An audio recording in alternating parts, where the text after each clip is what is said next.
So, the 93rd Annual Academy Award nominations were announced this week, and much as I'd like to give my opinions on them, I haven't exactly had the chance to visit a cinema recently, and as such haven't really seen many of the nominated movies. Nonetheless, it seems like a good a time as ever to talk about an Oscar controversy. Specifically, I want to talk about the 78th Annual Academy Awards, and their rather questionable choice for Best Picture. In 2005, it seemed like one movie in particular was an absolute shoo-in to take home the Academy Award for Best Picture, and that movie was Brokeback Mountain, a romantic drama directed by Ang Lee centered on the romantic relationship between two male cowboys. By the time the Oscars had rolled around, Brokeback Mountain had won a slew of other awards, including Golden Globe for Best Drama, BAFTA for Best Film, and plenty of other lesser-known awards. It honestly seemed like a given. But when the winner was announced, people were surprised to see the odds-on favourite defeated. Now, this wouldn't be the first time the Best Picture award went to an unexpected winner, and it wouldn't be the last. In fact, just last year, I think a lot of folks were surprised to see Parasite become the first ever non-English language movie to snag the award. But in the case of Parasite, and indeed many other movies to have claimed surprise victories, most people were in agreement that they were at least well-deserved winners in their own right. The problem with the 78th Academy Awards giving Best Picture to a surprise nominee wasn't so much that the favourite didn't win, it was the fact that the movie that did win seemed almost like an afterthought compared to the rest. The movie in question was Crash. Released in 2004, Crash was a rather unconventional movie experience as it followed a series of different stories and characters rather than just a single protagonist and their journey. And the one particular theme present in all of these stories was, of course, racism. Several different varieties of racism, such as racism towards black people, racism towards Hispanic people, racially motivated police brutality, and the list goes on. Crash's initial reception was positive, but not as positive as you might think a Best Picture winner should be. Crash was a very rare example of a Best Picture winner that wasn't even nominated for Best Picture at the Golden Globes. It sits at 74% on Rotten Tomatoes. It's not the worst reviewed Best Picture winner ever, but it is currently in the bottom 10, and it's tied with A Beautiful Mind as being the worst reviewed Best Picture winner of the 21st century, and at least A Beautiful Mind has a better audience reaction score. So, there are two questions here. First, why did this film considered good but not great win the biggest Best Film of the Year award? And second, if it was still an okay movie, according to most critics, then why did it attract such a backlash? Both of these questions have basically the same answer. See, as I said, the favourite movie to win Best Picture that year was of course Brokeback Mountain, a film that largely revolved around a gay love story. Now, the Academy generally does like to give off the impression of being a progressive place. After all, so many movies every year try to win them over by covering issues like racism and sexism. But this was the first time a movie specifically dealing with gay romance was in the spotlight. And while the Academy may like to think of itself as progressive, well, maybe it wasn't that progressive. Now, I should just say now that I don't know any members of the Academy, and so this is all technically just a theory. But it is a theory that a lot of people noticed and do believe. The theory goes like this. The Academy was not progressive enough to give their Best Picture award to what was considered a gay movie. However, while there were other movies in the list of nominations that were generally considered by most as worthy replacements, the Academy didn't want their homophobia to be known, so instead they decided to prove they were still totally progressive. They just wanted to give their support to the anti-racism movie, rather than the pro-LGBT rights movie. If this was the plan, then it kind of backfired, for one simple reason. Crash just wasn't that good of a movie. The fact that so many people weren't especially enamoured with it made people question if it was only picked purely based on its anti-racism message, rather than its actual quality.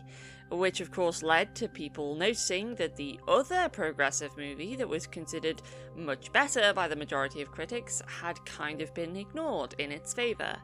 And one answer as to why that was stuck out more than most. That answer, of course, being homophobia. In hindsight, honestly, it seems like choosing one of the other movies that didn't focus so much on an anti-bigotry message probably would have been the better option. I'm not saying there wouldn't have been any protest if something like Good Night and Good Luck had won, but given that movie was very well received, I think the backlash would have been considerably smaller. After all, you can easily make the argument that you support gay rights, but you genuinely thought that the second favourite to win was a better movie. Instead, the Academy had basically opted to go with the argument of, I can't be homophobic because I have black friends? So regardless of why it won, given the immense backlash it received, one has to ask, is it really that bad of a movie? Okay, so explaining what happens in the movie is probably going to take a while given all the different stories and characters, so to just summarise, it's a series of events occurring over a few days, most of which stem from two black men stealing a car from a wealthy white couple. Along the way, we encounter various racially driven situations with some not entirely subtle characters, like a very racist police officer and his partner that doesn't want to be around him, but oh, it turns out maybe Officer Bigot isn't all bad and his partner maybe isn't so different from him after all. Or the two black brothers, one of whom became a cop and the other became a criminal. Or the one actually decent character, Daniel, whose relationship with his daughter is actually quite charming and could have easily carried the movie, making the rest kind of unnecessary, but I digress. Crash is not the worst movie in the world, far from it. But it has one notable problem. It isn't as smart as it thinks it is. Crash is not just trying to be an anti-racism movie. It's trying to be a movie that examines racism from all sides, presenting it as complex and complicated. But it just isn't nuanced enough or truly knowledgeable enough about societal racism rather than just individual racism to be able to do that. Take the aforementioned Officer Bigot. Yes, I know his name is Officer Ryan, but I don't care, I'm just going to call him that because that's all he really is at first. Just your stereotypical racist cop that absolutely goes out of his way to prove what an awful person he is, to the point of sexually harassing a woman purely for the sake of being a racist dick. Officer Bigot well and truly establishes himself as a wholly unlikable character that we all want to see get his just desserts. But this movie decides instead that he needs a tragic sob story explaining his actions and to finally see the light in the end. Well, okay, but I still hate him as a character. You can't introduce such a repulsive racist pervert and expect your audience to be rooting for him by the end just for doing his job properly. You've made him such an unlikable caricature that at this point it's kind of too little too late. That is ultimately the problem with Crash. It's trying to tell a deep and meaningful story with incredibly shallow characters because there's just not enough time to develop all of them properly. It's trying to go against the grain, talk about stereotypes and see things from all sides, but it just doesn't have the nuance to do so. Crash, by all accounts, should just be one of those cheesy, easy-to-digest Oscar bait movies like The Help or The Blind Side. And while I do appreciate it trying to go against the grain and truly look into all forms of racism rather than just telling a feel-good white guilt story, it's biting off more than it can chew because it just isn't smart enough to do that. It is purely a series of two-dimensional characters being used as props to unsubtly present racism messages to the audience, which unfortunately kind of goes against its aims to present racism in a realistic manner, since it just makes the whole thing seem so blatant and surface level that it's kind of hard to take seriously at times. It just feels too much like a series of over-the-top anti-racism PSAs rather than an actual story with actual characters.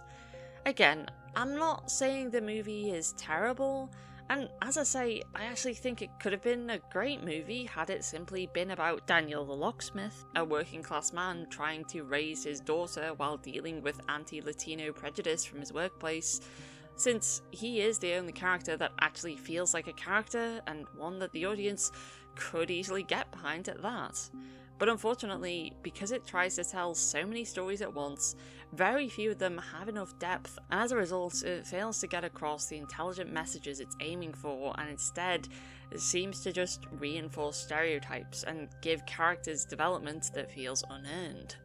In a sense, it's kind of fitting that Crash was a movie completely clueless and out of its depth on societal issues, and it became a tool used by Academy voters who were equally clueless. Crash wanted to seem like it could present deep-seated societal racism in a complex manner, but just wasn't smart enough to do so, and had to resort to stereotypes and unsubtle caricatures. And the Academy wanted to seem progressive despite not actually being that progressive, so it had to resort to using Crash as a shield against criticism, a flimsy shield at that. But while Crash's portrayal of racism wasn't perfect, well, it was by no means a homophobic movie, so I guess it is kind of a shame that it will be forever remembered as nothing more than the movie that stole Brokeback Mountain's Oscar. In hindsight, choosing Crash absolutely was the wrong decision. Regardless of which movie truly deserved to win that night, it's safe to say that simply not enough people truly wanted that movie to be Crash, and because of that, many will always believe it won purely for the wrong reasons. But we can only hope that the Academy truly learned a lesson from this. That you should not give Oscars to movies with superficial or muddled portrayals of racism and racial injustice, especially when the other nominees, including perhaps one centred on LGBT romance, could have quite easily claimed that, oh for fuck's sake! Thanks for watching the video. So yeah, Crash is probably the worst Best Picture winner I've ever seen, but interestingly enough, researching this video, I found there are a few that had worse reviews, including some that are actually in the rotten category in Rotten Tomatoes, which took me by surprise, so who knows, maybe I'll check those out in future. In the meantime, like, share and subscribe and donate to me on Patreon if you can, and I hope to speak to you again soon. Goodbye.